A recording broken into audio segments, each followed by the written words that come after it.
I am yours, I am yours, I am yours, send me, Lord. I am yours, I am yours, I am yours. Welcome to the Gospel-Centered Pro-Life Podcast, a podcast designed to equip, encourage, and challenge you in pro-life ministry, and always with a focus on the gospel. Stay tuned. I felt your passion, touched your heart. Use me, Lord, use me, Lord. Welcome back to the Gospel-Centered Pro-Life Podcast. I'm Vicki Kosiorg, and I'm here with Daniel Parks. Hey, guys. Hey, Daniel. Daniel and I just completed a long bike ride for Life Ride. If you haven't heard about Life Ride, you just are missing out. You need to look it up, right? Life Ride USA, is that where they need to go? LifeRideUSA.org or .com. Check it out. Yep. One of our partnering pastors, we did a whole episode about that. One of our partnering pastors driving from the Pacific Ocean to the Atlantic Ocean, and I think at this point he's in Texas, headed toward Louisiana, and so pretty amazing. So he's biking a total of 3,400 miles, and each team is trying to match that number of miles. So Daniel and I did our part today, right? Yeah, I think I logged 25 miles, maybe almost 30 miles total, I think. So right, and because I'm just a woman, I logged 50. Yeah, well, you were biking a lot earlier than I was, I think. I did. I started off pretty early. Yeah. So Daniel is a whole lot faster bicyclist, but I can go the distance. Yes, you can. So anyway, so our topic today is actually very serious, despite that bantering at the beginning here. We're going to talk about the new legislation that has just been passed. It was vetoed by the governor of North Carolina, and then the veto was overridden. And a 12-week abortion ban goes into effect on July 1st of this year. So huge news. So many implications with this, and we're going to discuss a few of them, but it's before we jump into the meat of this thing, I do want to mention to those that are listening that we are recording remotely, so if things sound a little different, that's what we're doing. And then also want to acknowledge, because we're talking about a 12-week abortion ban that it's for North Carolina, and acknowledge that many of you are listening from all across the country. People are listening from from California, from the West Coast all the way to the East Coast. We want to acknowledge that, but I think there is some applicable principles and ideas that we're going to bring out of this episode that's going to help you to kind of wrap your mind around these things that are happening nationally. Nationally, there's states that are doing limits on abortions, and there's all these, of course, with the overturning of Roe v. Wade, there's all these states and politicians that are pushing for legislation, from the pro-abortion side to the pro-life side and so forth. So I think this will be helpful, even though we're going to be talking specifically about a 12-week abortion ban here in North Carolina.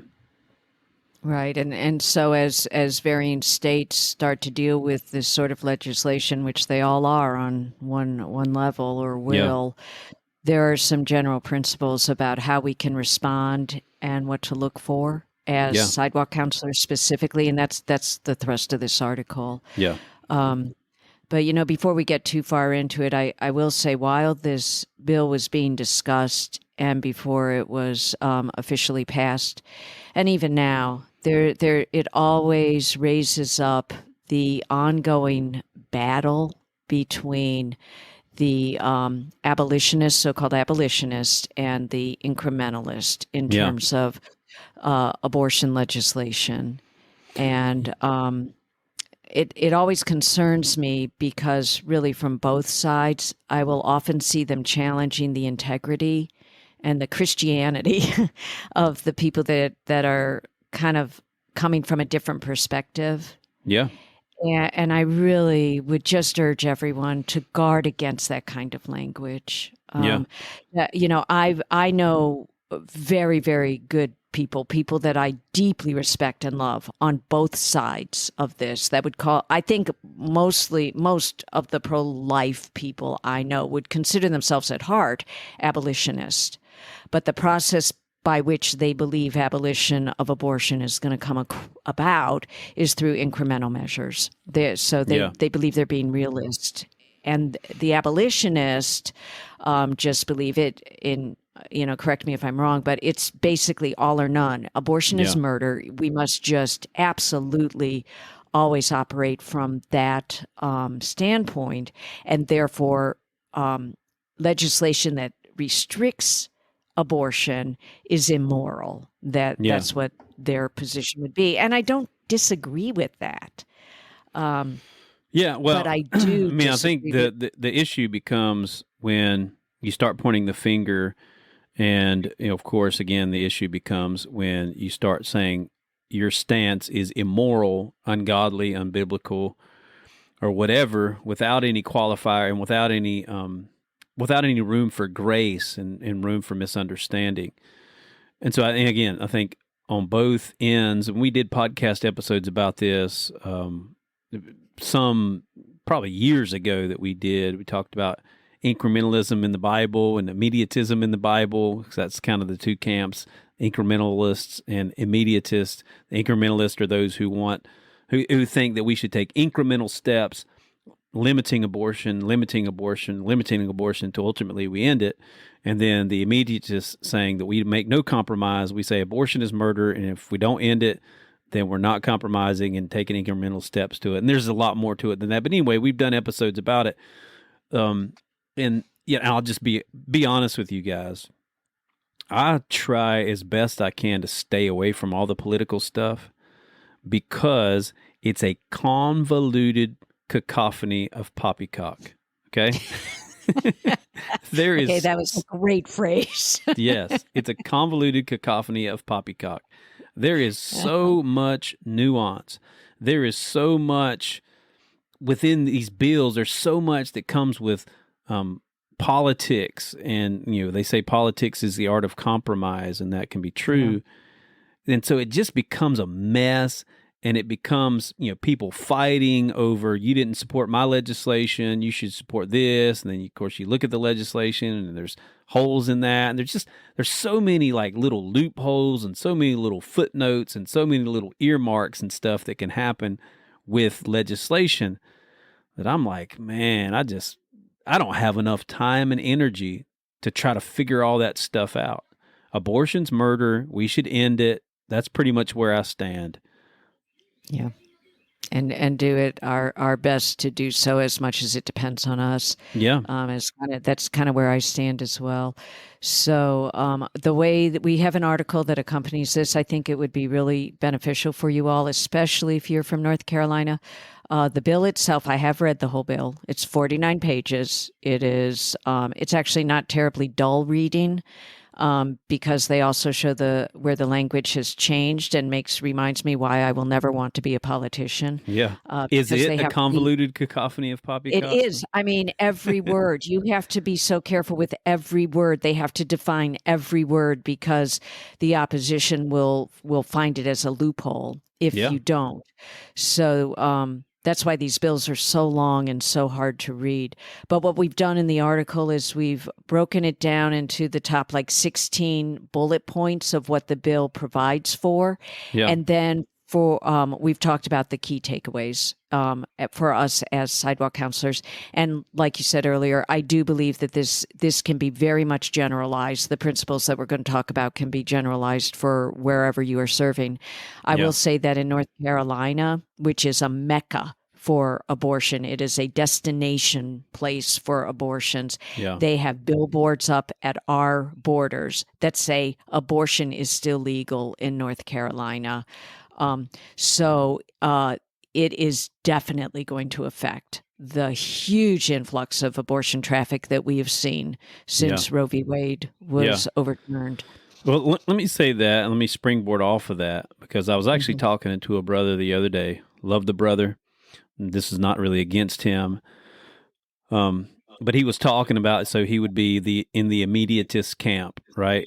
He Right. would say that we should not compromise, we shouldn't do incremental steps, we should just end abortion, we should stand hard and fast on that. And he was talking about this bill in particular, and he was saying, it's not going to do anything to save babies, because at the end of the day, it's going to, depend on the mom. She can just go to another state, or she can just, get the abortion pill, or, there's these reasons why people say that these bills aren't effective. And I just told him, and I of course, I stand in that same position, like we should end abortion immediately, right? We should make it a criminal act to commit abortion, and human beings should be treated as human beings from conception to natural death. So I believe that. But I told him, I said, man, I've been on the sidewalk in Charlotte since 2005. So, 18 years or whatever it is. And I have literally seen babies saved because of a 20-week ban.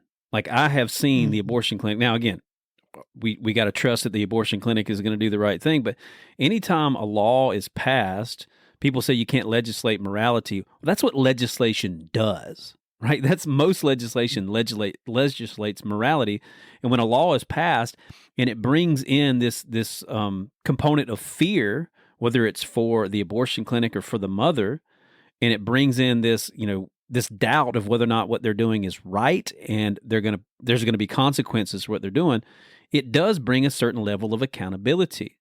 And so, we've got to trust the abortion clinic's going to do their, what they're supposed to do with the ultrasounds, and we know they can, make the ultrasound look like it's less far along than it actually is, the baby and all of that stuff. But at the end of the day, there are times, and I'm thinking of at least 2 or 3 times, where I've seen mothers come to the abortion clinic. They were turned away because they were at 22 weeks or even 21 weeks, and they were told, sorry, we can't do it, you're too far along. And they do give them paperwork to have an appointment at another abortion center in another state. I've seen that too. But still yet, they chose not to have the abortion because they said, I'm too far along, and that means to me my baby must actually be a baby. So as much as we might hate 12-week bans or 20-week bans or heartbeat bills or whatever, to say that babies won't be saved because of it is untrue. It's just not true.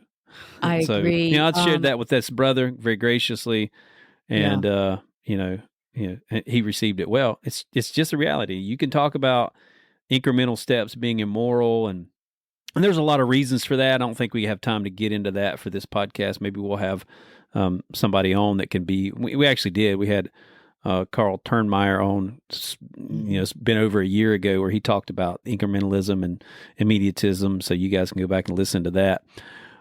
But either way, you can kind of throw shade on these bills, and there's maybe good reason to do so. But to say that no babies are going to be saved because of it is actually not true. It's I wouldn't say they're being dishonest, but they're not using logical deduction when they say that. Right. This bill, I don't know. I have never read a full abortion restriction bill before. I did read this entire 49 pages. It really deals with that issue, I think, in that the women have the right to bring charges against the abortion clinic for up to 3 years following the abortion. Yeah. And so there is all kinds of proof that is the abortion center is required now, including the ultrasound picture. So they can only fudge so much. Right. Yes, they could probably find something to do to make it look like it's legal when it's not.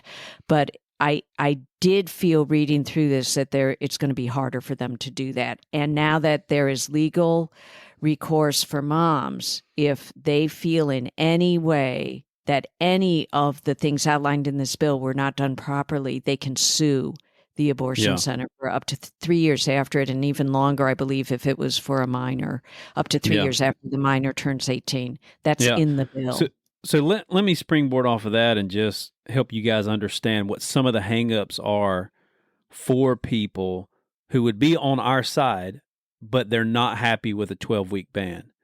And that's one of the things right there, what you just said. Actually, because again, being logically consistent, we believe that that baby is a human being, right? Right. That child is a human being, a human life at the moment of conception. And legislation that says that mother can sue the abortionist over issues with the abortion procedure kind of turns things on its head a little bit.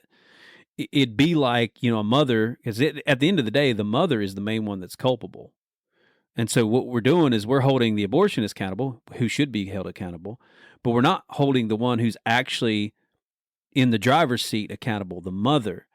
And that is an issue. Like, if we really believe that all things are equal. Let me qualify it a little, because I probably didn't state it exactly correctly. If she feels they have coerced her into an abortion.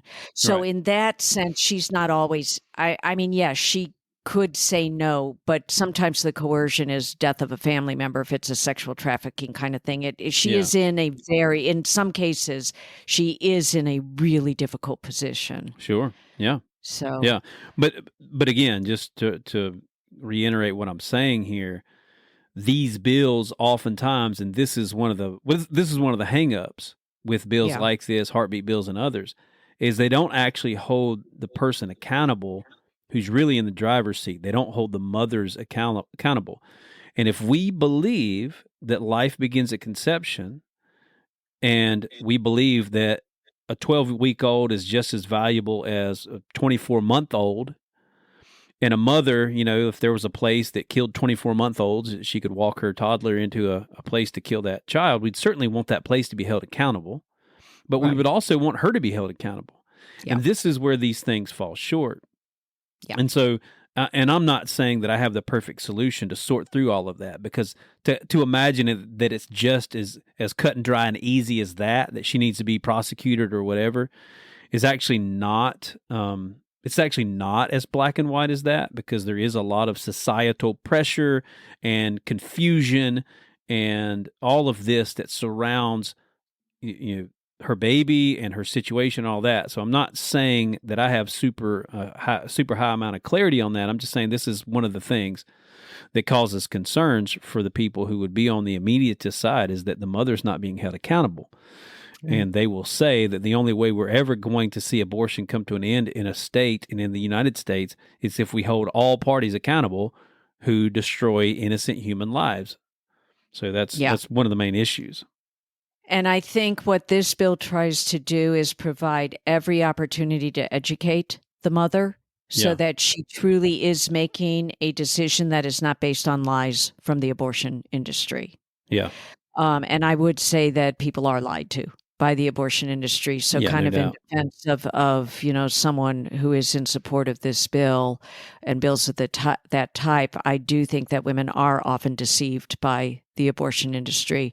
Not to remove their responsibility, I don't mean to do that, but I think that which maybe we could get into some of the things that are required now. I think the point of many of the main issues in this bill is to make sure the mother truly does know what she needs to know to make a decision to take her child's life. So this bill actually goes into effect July 1st, 2023. Yeah. And what it does is, except for certain exceptions, the abortion clinics can no longer murder children after 12 weeks of age. Period. And if the child is older than 12 weeks of age, it must be done in a hospital, and it's under certain exemptions, which of course we would disagree with, rape being one of them. Yeah. Again, another issue that someone on the abolitionist or immediatist side would have, and actually that I have, because a child that's conceived in rape is not less valuable than a child that's not. So to have an exception in there, and you can't kill this baby unless they are conceived in rape up to 20 weeks. Like, to me, fundamental flaw in this thing. It's like you're valuing some human beings over others. But again, in my mind, because this is all a convoluted cacophony of poppycock, I'm not going to throw the whole thing out and be mad because they pass a 12-week ban. I'm just going to say, hey, we need to rethink this part, because human beings are human beings regardless of how they're conceived.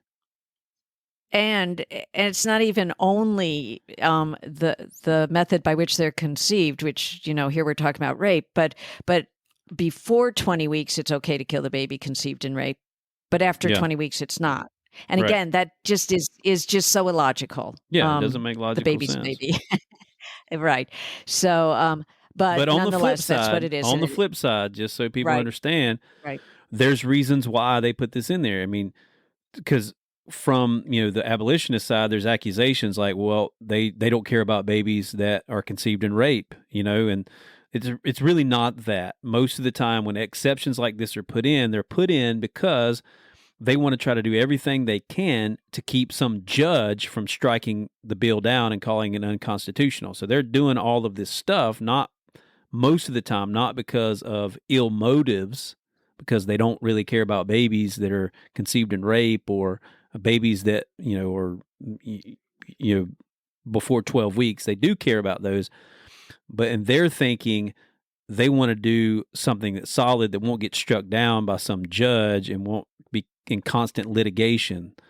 And so, again, we got to try to look at it from, as best we can, a gracious perspective toward the people who are putting forth these bills.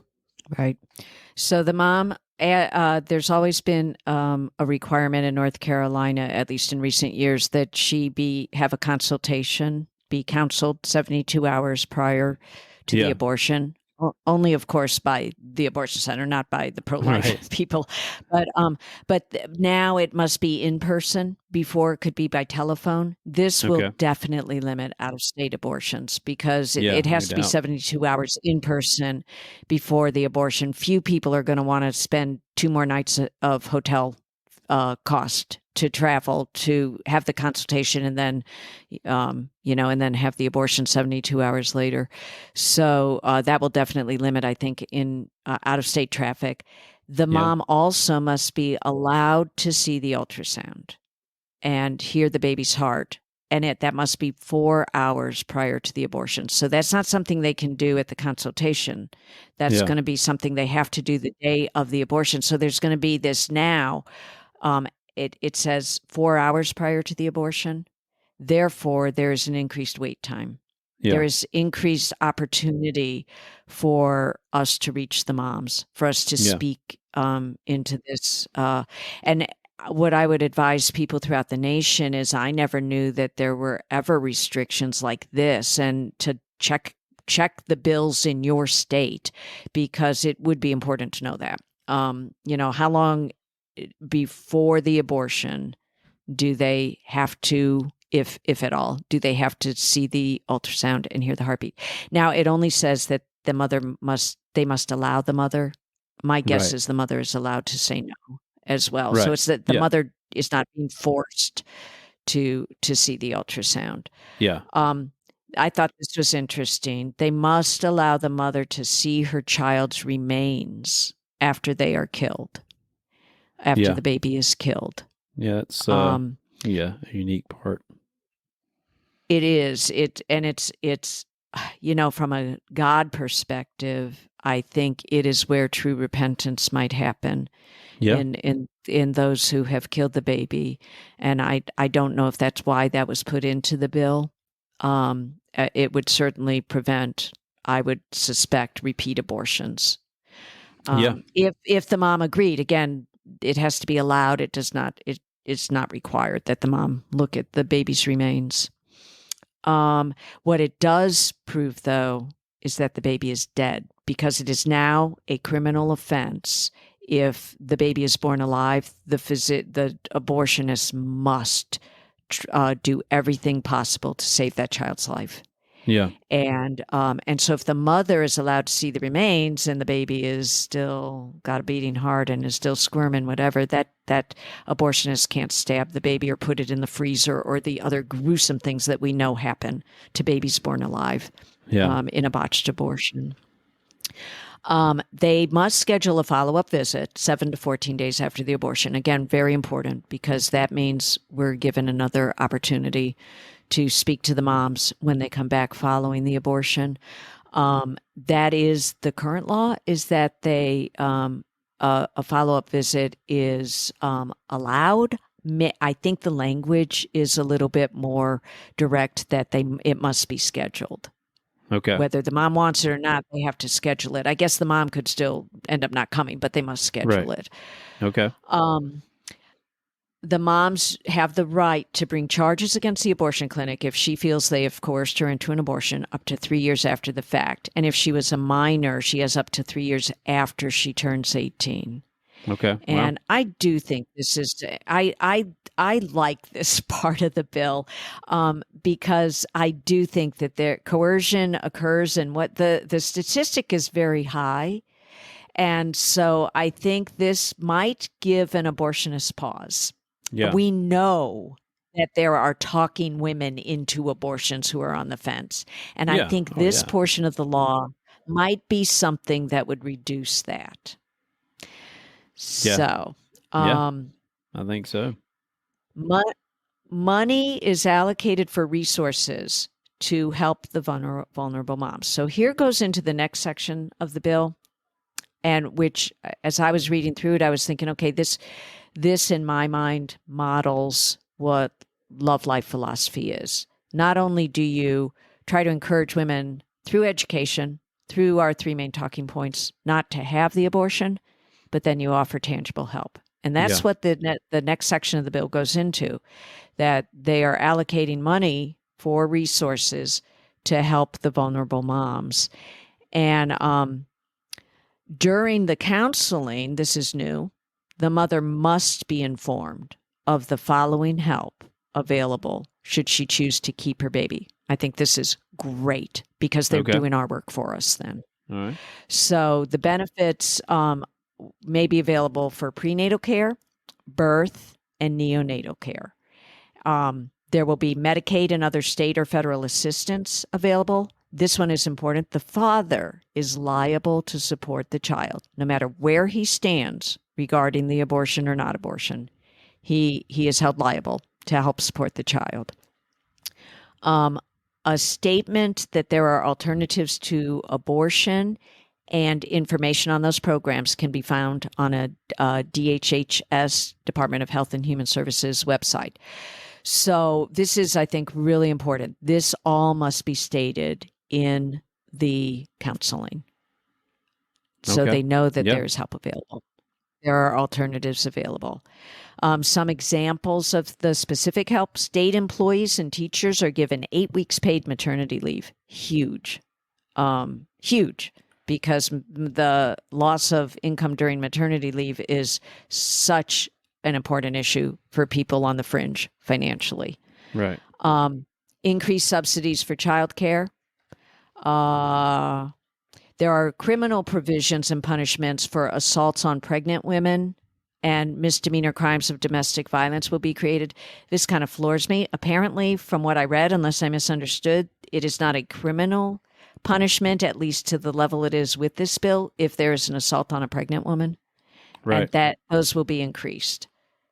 So there will be $75 million allocated to expand access to childcare. Again, huge. One of the big issues for women choosing abortion.